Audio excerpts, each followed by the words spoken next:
Hi everybody, this is Brett with Digital Energy, where we talk about Bitcoin, other digital assets, and the incredible crypto revolution that's sweeping the globe.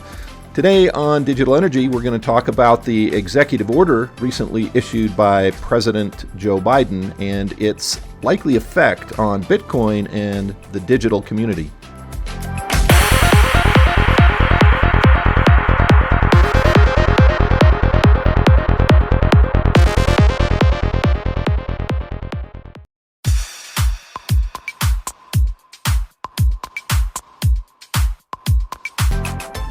This past Wednesday, the Biden administration in the United States issued a long-awaited executive order regarding cryptocurrencies and the administration's plans on studying those digital assets and potentially regulating them.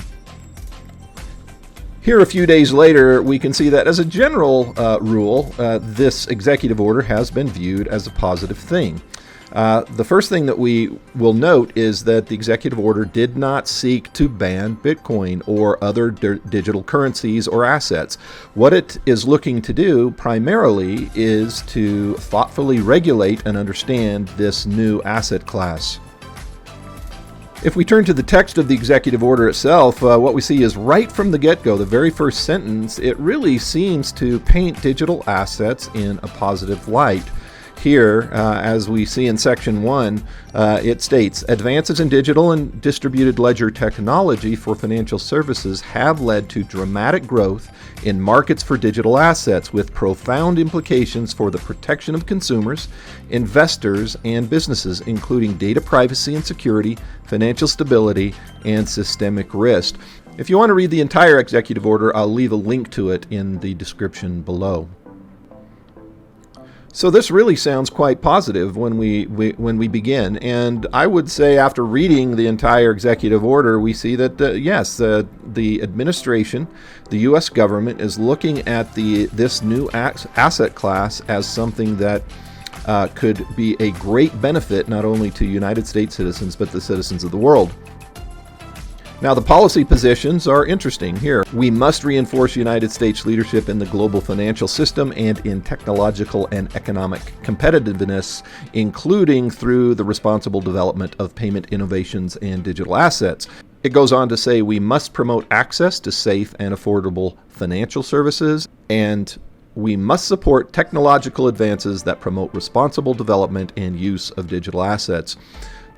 The executive order then goes on to lay out a number of reports and charges certain governmental factions to create those reports with regard to understanding digital assets, regulating these digital assets, identifying gaps in the current regulatory structure, and to maintain a competitive advantage for the United States in the development of these assets in relation to its stance in the world and with other world governments. Now, the executive order, to be fair, does talk about some of the risks that digital assets pose. They talk about some fraud, some need for consumer protection. I think that that's fair. I think all of us that have been involved in this space for any length of time know that there has been some instances of fraud. There's been rug pulls. There's been theft of digital assets. So yes, of course, we need some thoughtful regulation with regard to that to protect consumers.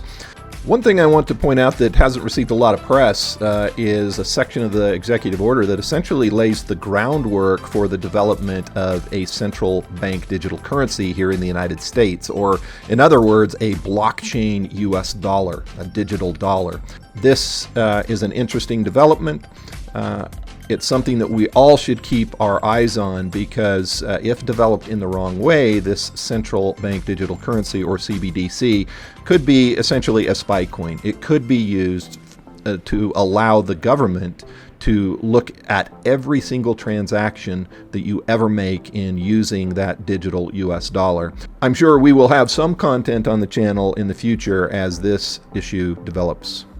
So what are the implications of the executive order on cryptocurrencies, Bitcoin, and other digital assets?